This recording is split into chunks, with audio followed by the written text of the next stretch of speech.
¿Será lista? Por parte del cuerpo docente de la universidad en el programa de medicina desde hace un par de años, capaz un poquito más. Y bueno, encantada de estar con ustedes. Me gusta mucho la docencia y pues la verdad espero que ustedes capten lo mejor de mí como profesional, de mí como persona y por supuesto de los temas que vamos a tratar, porque al fin y al cabo es lo que ustedes van a manejar de temas.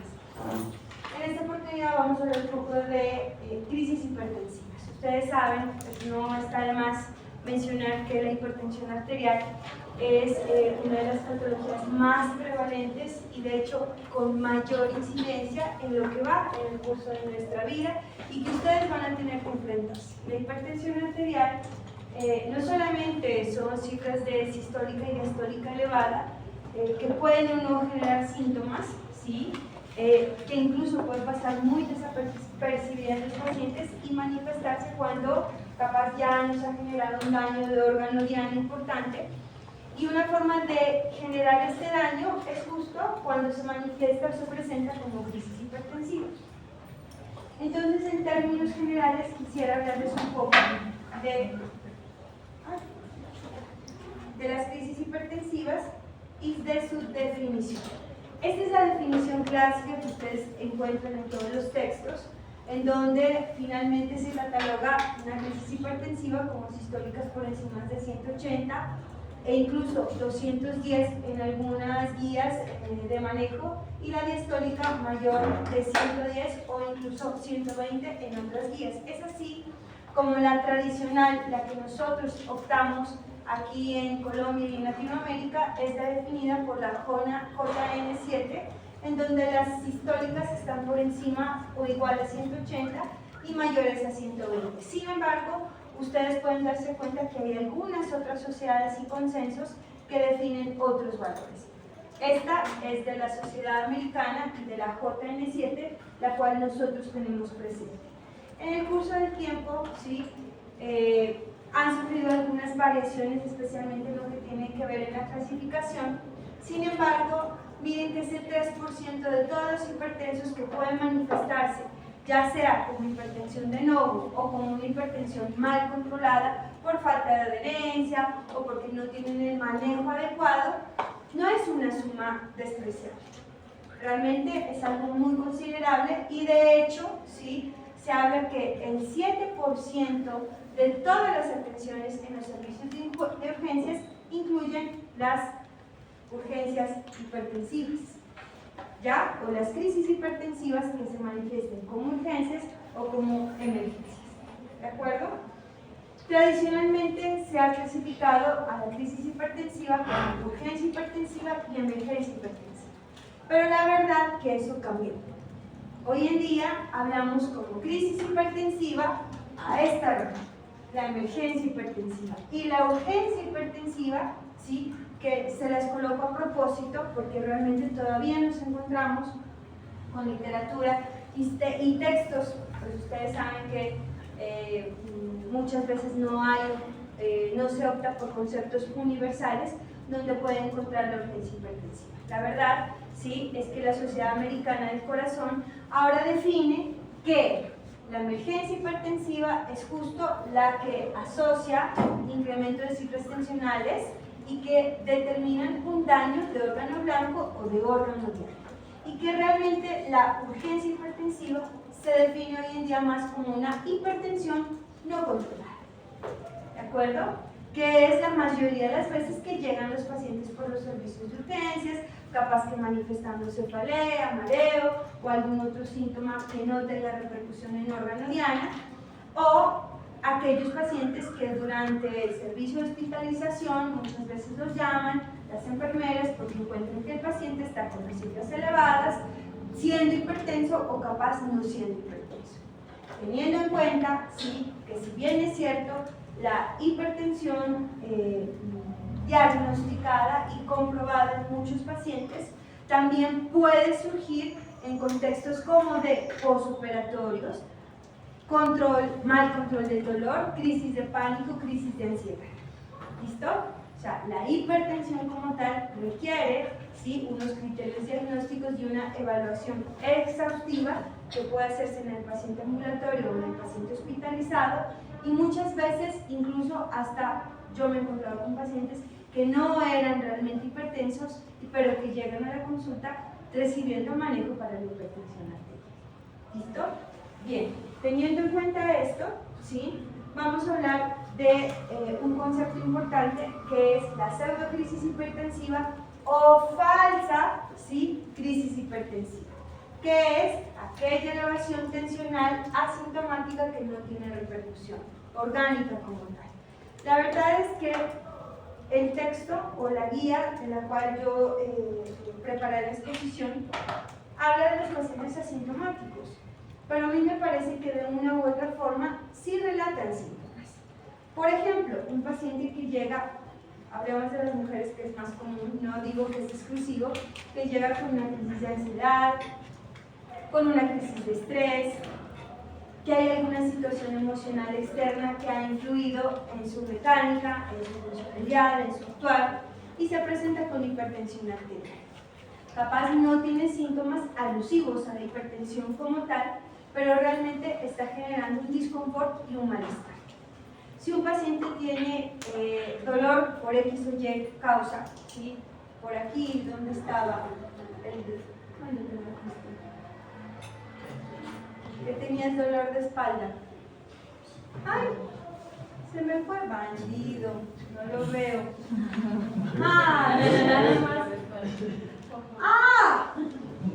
Pero está más distraído. Yo quisiera preguntarle qué está viendo en el celular o en qué, en la tablet. ¡Ah! Distraidísimo. Bueno, si le vamos a tomar la presión a él, que estuvo con dolor en la mañana, sí, que hubo necesidad de que le colocaran un analgésico y que ahorita se está quejando de dolor y que está distraído, le tomamos la presión, capaz que nos encontramos que está hipertenso, que está alta, no hipertenso, que su presión arterial sistólica, diastólica o ambas están elevadas. ¿Eso lo determina como hipertenso? No. ¿Listo? Y eso es muy importante que ustedes lo tengan en cuenta para cuando coloquen el sello de hipertensión arterial y que realmente cumplamos con todos los criterios. Eso es lo que nosotros llamamos una pseudocrisis hipertensiva o una falsa urgencia hipertensiva. Dentro de los factores de riesgo que tenemos a valorar o en quien debemos considerar que puede manifestarse como una crisis hipertensiva, están los pacientes adultos mayores, geriátricos, los pacientes obesos con un IMC mayor de 30, cuando tienen ya el diagnóstico de una enfermedad renal crónica que han tenido ya repercusiones vasculares como el accidente cerebrovascular, consumo de tabaco o de otras sustancias psicoactivas como la cocaína, el nivel socioeconómico bajo, no quiero estigmatizar, pero muchas veces se relaciona a la falta de adherencia a la terapia farmacológica, capaz porque depende del suministro de los medicamentos por una EPS, y ustedes saben hoy en día que tenemos muchas carencias de ello y no siempre tienen el poder adquisitivo de comprar. O de seguir una dieta DASH, dieta mediterránea o dieta la que quieran ustedes llamar como saludable, que no sea factible en las circunstancias socioeconómicas en las que se desenvuelven. La mala adherencia al tratamiento, ya sea porque no disponen del fármaco o porque simplemente yo como me siento bien no lo tomo, o eso es dañino, o eso me daña el hígado, o eso me daña no sé qué más. El sexo masculino y también los afrodescendientes. Esos constituyen los factores de riesgo generales para que en algún momento de la vida se pueda presentar una crisis hipertensiva. Dentro de la etiología, ¿sí?, pues obviamente ustedes saben que dentro de los mecanismos fisiopatológicos y etiopatogénicos que me conllevan a que un paciente se manifieste con hipertensión, hay muchas situaciones. Lo primero es el control del sistema nervioso autónomo, simpático, parasimpático, ¿sí?, los factores adrenérgicos implicados que me pueden generar hipotensión, hipertensión, taquicardia, bradicardia, incluso, ¿sí?, inmiscuidos ahí las ejes neuroendocrinos, ¿sí?, que también pueden influir en la génesis de la hipertensión arterial, que de hecho en muchas circunstancias son las patologías que conllevan a una hipertensión que nosotros catalogamos como secundaria, no esencial, Por supuesto, las resistencias vasculares sistémicas, que son muy relevantes, sobre todo en los adultos mayores, porque se dice que per se ellos ya tienen aumento de la rigidez arteriovenosa, la mala adherencia al tratamiento y la enfermedad renal. La enfermedad renal como consecuencia, pero también como causa de la hipertensión arterial, la famosa hipertensión renovascular. Todos son factores que de una u otra forma me van a condicionar una hipertensión arterial y que la misma se pueda manifestar como una crisis hipertensiva, ¿de acuerdo? O que pueda influir de una u otra manera a que la presión no se controle y me genere a corto, mediano y largo plazo daño de órgano blanco. Es así entonces que dentro de la fisiopatología, ¿sí?, sobre todo en lo que tiene que ver a la crisis hipertensiva y más específicamente a la emergencia hipertensiva, tenemos en cuenta varios factores. Los factores de riesgo que antes mencionamos, los factores condicionales que se estaban expuestos en la anterior diapositiva, que van a producir un aumento súbito de la presión arterial, ¿de acuerdo? Ese aumento súbito, por supuesto, nuestro organismo tan inteligente, ¿sí?, y tan sabio, va a buscar a través de mecanismos de compensación generar una modulación de esas resistencias vasculares, ya sea mediado por vía neuroendocrina o mediado por vías autonómicas, para generar, ¿sí?, una modulación de esa hipertensión y que no se manifieste como tal. Sin embargo, ¿sí?, así como ocurre en la falla cardíaca, que esos mecanismos compensatorios de una u otra manera van a generar consecuencias, esas consecuencias me van a generar disfunción endotelial por producción de citoquinas, endotelinas y moléculas de adhesión, y disminución del óxido nítrico, que es el principal vasodilatador, ¿sí?, que me conlleva de una u otra manera a aumentar más la resistencia vascular, a generar mayor inflamación y de hecho también a alterar la barrera endotelial y producir una permeabilidad vascular incrementada.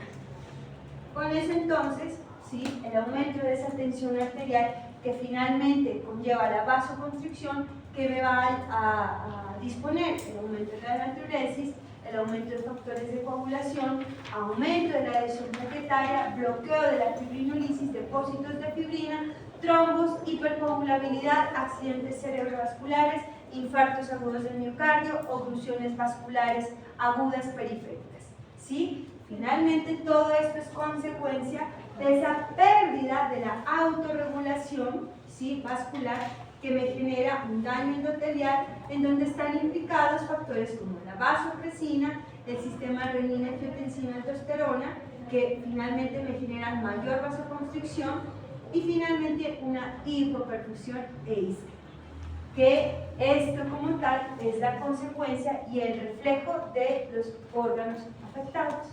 ¿De acuerdo? Bien, eso es algo más de lo demás. Listo. Hay distintas formas de en la cual se presenta la emergencia hipertensiva, pero he querido destacar estas dos iniciales porque tradicionalmente nosotros buscamos como los órganos dianas, el cerebro, el ACV isquémico, el ACV hemorrágico, el infarto agudo del miocardio, ¿sí?, la disección de aorta o una ruptura de otro vaso principal. Pero realmente dejamos de considerar dos conceptos que son importantes a tener en cuenta, que es la hipertensión maligna o la hipertensión en fase acelerada, que es el término más adecuado utilizado hoy en día, donde evidentemente surge en el contexto de una elevación aguda de la presión arterial, pero que además me va a generar una retinopatía, una nefropatía y una microangiopatía trombótica.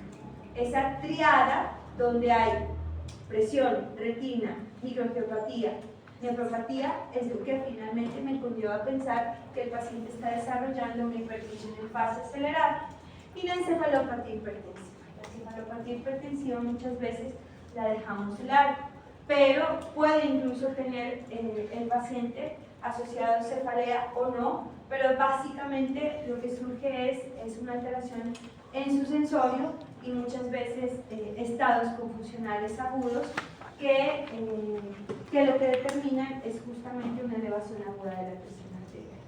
Esa encefalopatía hipertensiva pues básicamente está generada por el edema cerebral perilesional, una hemorragia muchas veces que puede ser grande, pequeña, microvascular, y la hipertensión endocraniana.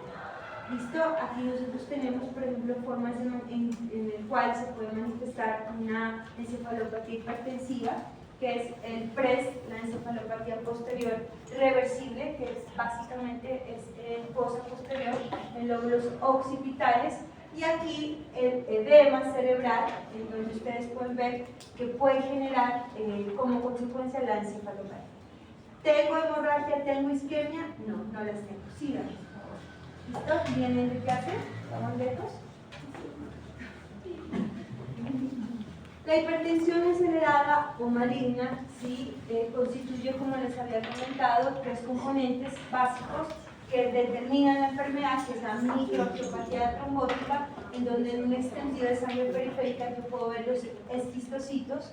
También la retinopatía hipertensiva, que se va a manifestar como un estadio 3 y un estadio 4. La nefroangiosclerosis hipertensiva maligna, que me va a generar un daño renal agudo y evidentemente puede estar asociada a cifras de presión arterial altas y cuadros de encefalopatía. ¿Listo? Es decir, un paciente que se presenta en emergencia hipertensiva, no solamente tengo que evaluar con un TAC, con un electro, con un ecocardiograma, una radiografía de tórax, sino que también tengo que valorar retina, extendido de sangre periférica y función renal, para ver si me encuadra en los criterios para pensar en una hipertensión arterial de fase acelerada. Hay otras formas de presentación, ya hablamos un poco de la encefalopatía, evidentemente hipertensiva, por supuesto, evidentemente las formas de accidente cerebrovascular isquémico o hemorrágico, que de una u otra manera me pueden desencadenar trauma craneoencefálico y hemorragia intracerebral. Justo esta mañana vimos una paciente en el hospital que fue encontrada en su casa, una abuelita de 80 y pico de años en situación de abandono, y la encontraron los vecinos, ¿sí? Con una herida supraciliar que tenía signos de infección, ¿sí? Y estigmas de trauma. Uno piensa, no, es un trauma craneoencefálico, debe tener un hematoma, en fin, lo que sea. Ah, ustedes la vieron también. Resulta que la paciente lo que le había dado era una ACV. Un ACV isquémico, seguramente eso fue lo que generó la caída, la pérdida de la conciencia, el trauma, la infección y todo lo demás.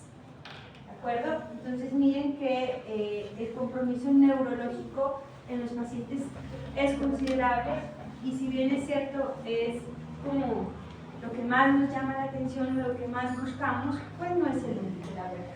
Pero evidentemente tenemos que estar pendientes de eso. ¿Cuáles van a ser sus manifestaciones? Cefalea intensa, visión borrosa, alteración en el estado de la conciencia, signos de focalización neurológica, irritabilidad, inquietud psicomotora, vómito e incluso convulsiones.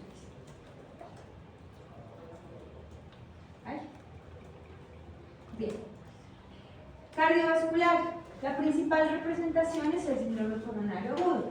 ¿Sí? Hablamos de angina hipertensiva, y de hecho ustedes saben que cuando nosotros tocamos el tema del síndrome coronario y causas de infarto, pues el infarto tiene una clasificación, tipo 1, tipo 2, tipo 3, tipo 4, y resulta que el tipo 2, que es ese desbalance entre la oferta y la demanda, puede estar enmascarado en una emergencia hipertensiva.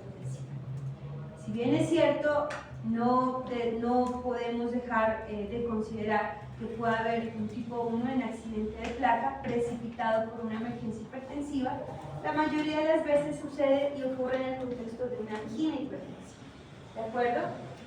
Otras condiciones son la agudización de una falla cardíaca global, particularmente y más frecuentemente es la izquierda, o que pueda degenerar de una u otra manera en aneurismas o disecciones, ¿sí? De una lesión aneurismática a nivel de aorta, y por supuesto el edema pulmonar cardíaco.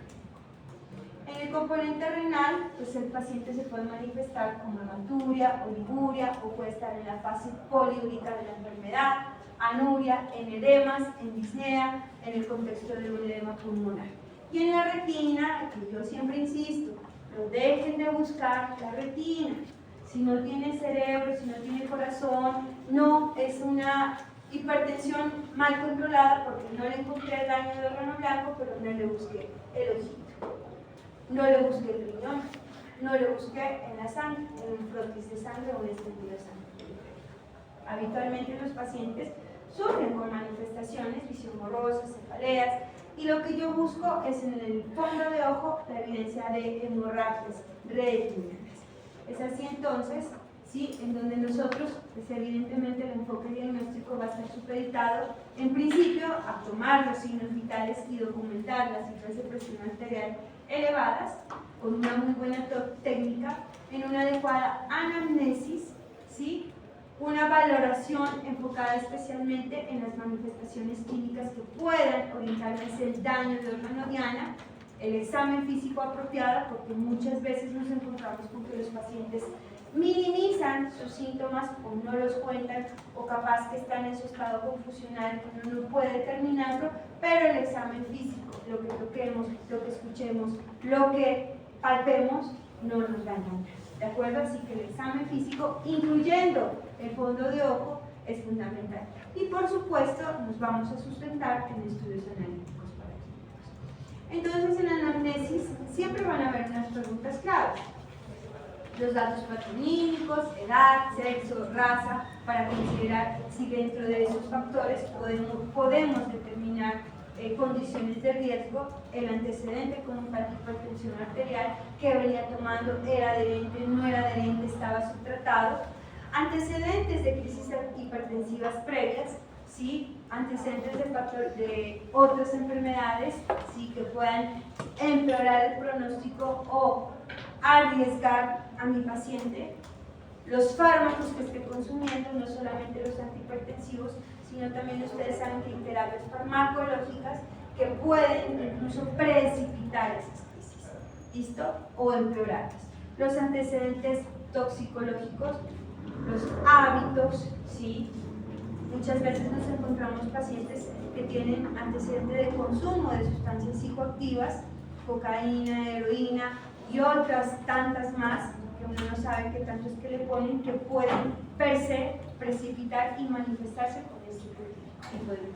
Y los antecedentes familiares que pueda tener el paciente. Dentro de las manifestaciones clínicas, pues obviamente tengo que enfocarme en analizar e indagar cuáles pueden corresponder a órganos diana que yo voy a evaluar, y por supuesto tengo que corroborarlas con el examen físico.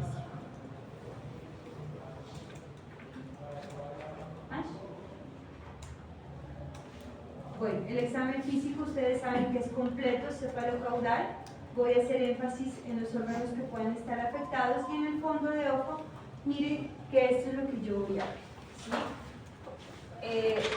Edema de papila, hemorragias en llama, que se pueden ver, bueno, capaz que no se alcanza a ver mucho desde allá, no está la presentación o la foto no es tan nítida, pero si ustedes alcanzan a ver dónde está la flecha, son hemorragias en llama con edema de papila e intercruzamiento y degustación de la circulación arteriovenosa. ¿De acuerdo? ¿Qué es lo que yo busco en el contexto de una emergencia con órgano blanco retina? Y especialmente que me pueda direccionar a pensar que este paciente está haciendo una hipertensión maligna o una hipertensión en fase cerebral. Esos son los grados, ¿sí?, de retinopatía hipertensiva. Como pueden darse cuenta, los que nosotros buscamos son grado 3, grado 4. El grado 1, grado 2 pueden estar presentes en pacientes hipertensos crónicos ya con retinopatía establecida, pero las que se van a presentar en el contexto de una emergencia van a ser el 3 y el 4.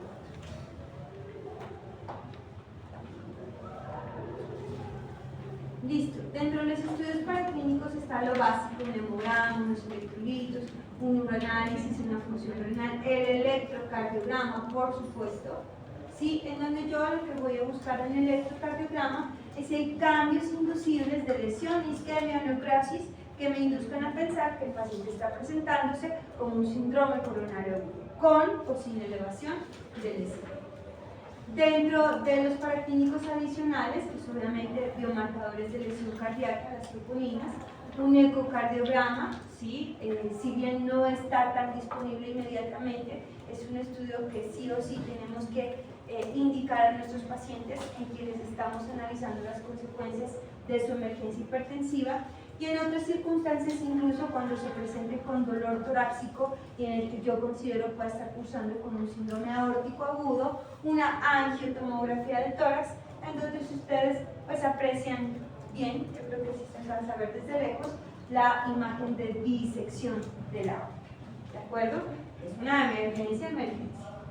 Acá tenemos una radiografía de tórax donde yo no solamente voy a analizar el índice cardiotorácico que me ayuda a pensar que capaz ese paciente ya tiene repercusiones cardíacas, sino la congestión parailiar, el edema intersticial y la cefalización de flujo como indicios de hipertensión venocapilar. En la tomografía o en la resonancia, imágenes sugestivas de isquemia e incluso sugestivas de hemorragia. ¿De acuerdo? Así que un paciente que se presente en el contexto de emergencia hipertensiva, que tenga síntomas neurológicos asociados, es totalmente indicado la realización de una imagen cerebral. Resulta que las crisis hipertensivas no solamente se presentan en un adulto no embarazado, sino también tienen una clasificación especial y un contexto aparte en las embarazadas. Y es lo que nosotros hablamos de trastornos hipertensivos del embarazo, que pueden presentarse de una manera crónica, es decir, una embarazada puede ser hipertensa crónicamente y puede estar en manejo, pero las que nosotros nos vamos a enfocar en el contexto de emergencia son la preeclampsia grave, la eclampsia y como pueden evolucionar incluso a un síndrome de Henry. Obviamente el manejo es distinto, la primera opción terapéutica es el labetalol, pero lo fundamental sí es el sulfato de magnesio y especialmente el desembarazar. El principal tratamiento de una preeclampsia grave, una eclampsia, es desembarazar a la paciente. ¿Listo? Es la única manera y por eso lamentablemente tenemos una alta tasa de prematuros, de prematuridad y de mortalidad perinatal. Esta es una condición que urge, resulta que no estamos hablando de una persona sino de un binomio y por ende siempre ha tenido indiscutiblemente un alto valor social, un alto valor ético y por supuesto no podemos dejar de lado el diagnosticar y tratar este grupo poblacional como lo son las embarazadas. Bueno, hablemos un poquito del manejo de la emergencia hipertensiva. Al hablar de emergencia hipertensiva, ¿qué quiere decir? Que yo tengo que, ya implícito un daño de órgano blanco, de órgano diana, y tengo que buscar bajar la presión en la mayor brevedad posible. Por supuesto, teniendo en cuenta algunas recomendaciones y también depende de la presentación clínica. ¿Listo? Por ejemplo, si yo tengo un paciente que se presenta con una hipertensión maligna, ¿sí? Con o sin microangiopatía o falla renal aguda, yo la verdad tengo algunas horas para disminuir y se me habla que puedo disminuir entre un 20 y un 25%. Es decir, no es que lo voy a llevar a 160, la normalidad, porque eso puede ser incluso más contraproducente y ampliar la lesión isquémica. ¿De acuerdo? Los fármacos de primera línea que utilizamos en este contexto es el labetalol y la nicardipina. La nicardipina es muy buena opción farmacológica, pero la verdad es que no disponemos de ese recurso terapéutico en nuestras instituciones. Pero el labetalol es bendito, ¿sí? Y de hecho, tengo entendido que en contextos de segundo y incluso primer nivel ya se puede disponer del labetalol endovenoso. ¿De acuerdo? Otras alternativas son los nitratos, el nitroprusiato o el urapidil, pero el urapidil tampoco lo tenemos en nuestro medio. Así que, ¿cuáles son nuestros caballitos terapéuticos? Labetalol y nitroprusiato en este contexto. Luego tenemos, esto no lo voy a tocar, es básicamente para hablar de los mecanismos de autorregulación, ¿sí? Y que por eso no podemos bajar abruptamente la presión arterial. Pero tenemos además, sí, estas otras formas de presentar. el evento isquémico agudo, en donde yo busco solamente un 15%, bajito, pasito, y hasta en el evento hemorrágico con sistólicas objetivo menor de 180, pero nunca menor de 120. ¿Cuáles son los fármacos en el síndrome coronario agudo? Sí, inmediato, obteniendo incluso presiones menores de 140 para evitar la extensión del infarto. Y en estos contextos tenemos el labetalol o, en el caso del síndrome coronario, la nitroglicerina. Alternativas al nitroprusiato, urapilil con noradrenalina. ¿Listo? Acá tenemos el edema pulmonar agudo, ¿sí? Aquí están los objetivos y las metas de presión arterial y cuáles son las primeras indicaciones. Nitratos en primera instancia, nitroglicerina, nitroprusiato asociado a diuréticos de asa, ¿sí?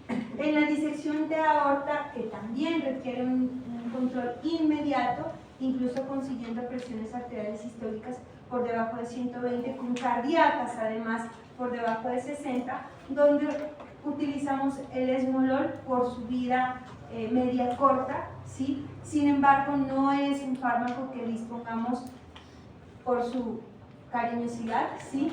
Pero sí el labetalol es una buena opción, y los nitratos. Y en la eclampsia, ustedes saben que es de manera inmediata y la idea es bajar esas cifras tensionales sistólicas por debajo de 160 y diastólicas por debajo de 105, donde el labetalol o la nicardipina, que no tenemos, más el sulfato de magnesio, es fundamental. No es uno o otro, son los dos, ¿de acuerdo? Cuando hablamos de urgencias hipertensivas, que ya sabemos que no hay urgencias, que es hipertensión mal controlada, lo que nosotros buscamos es identificar qué está generando ese mal control. Son estados pre o posoperatorios. ¿Cuántas veces no han cancelado cirugías de un paciente que venía muy bien controlado, pero resulta que le dio el pánico o la hipertensión de bata blanca, vio el anestesiólogo, vio el quirófano, se asustó, el temor de la cirugía, las expectativas, y se desencadena una hipertensión no controlada? Manejo oral, esperar por supuesto a calmar los ánimos, incluso puede requerir manejo ansiolítico y se reprograma su cirugía. Crisis de pánico, consumo de drogas ilícitas, quemaduras extensas, la suspensión brusca de antihipertensivos, el exceso de catecolaminas circulantes, ¿sí? Y las interacciones farmacológicas, como es el caso de los inhibidores de la monoaminoxidasa, la tiramina, pero algo más común, los antigripales, de venta común, venta libre. Resulta que la fenidramina que se toma en el antigripal, llámese PAC, Tristán, lo que sea, en un paciente hipertenso, desencadena un mal, ¿de acuerdo? Entonces hay que tener en cuenta. Los mismos analgésicos no esteroideos, los corticoides, que son de uso tan común que no solamente me alteran las cifras de presión arterial, sino también me pueden alterar la glicemia, o como se suele ver también en los pacientes que llegan con leucocitosis aislada y uno no sabe por qué, es porque han estado consumiendo crónicamente corticoides. ¿Listo? Entonces, el interrogar en esos pacientes, ¿sí?, qué fármacos está combinando con el antihipertensivo también es importante. ¿Qué se hace?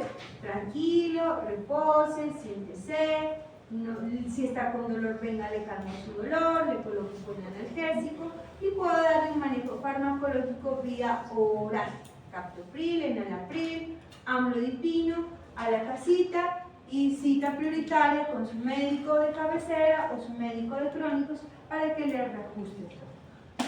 ¿De acuerdo? O uno mismo en esa primera consulta o en esa consulta, en esa oportunidad, no puede perder la opción de educar al paciente en cuanto a adherencia, en cuanto a dieta, en cuanto a que no mezcle fármacos, o darle un buen analgésico para controlar su dolor o un buen ansiolítico para controlar sus nervios. ¿De acuerdo? Vamos a ver un caso clínico. Este es un paciente de 75 años, ingresa a urgencias en compañía de su hija, tiene alteración del estado de conciencia, cresuras de evolución, tiene antecedente de hipertensión, es diabético y además es obeso. Y a la exploración física se encuentra desorientado, con dificultad expresa, con dolor de cabeza intenso, visión borrosa y signos vitales en donde se destaca la sistólica en 210 y diastólica en 100. Estos son los hallazgos claves de esta enfermedad actual, ¿sí? Y además tiene un ritmo de galope y está taquicárdico. ¿Qué es esto? ¿Crisis, urgencia, emergencia o falla renal? Emergencia, sin duda.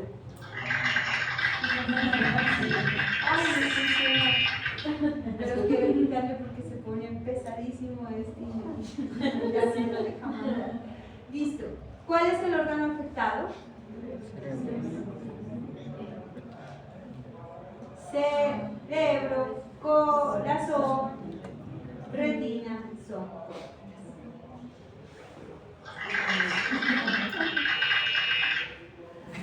¿Qué estudios de paraclínicos te diría?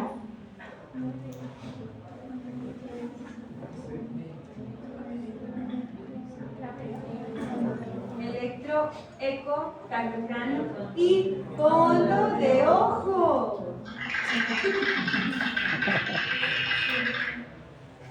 Manejo. Ya,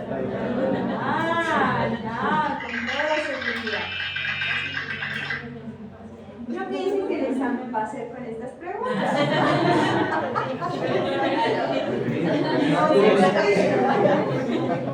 Es una forma de identificar.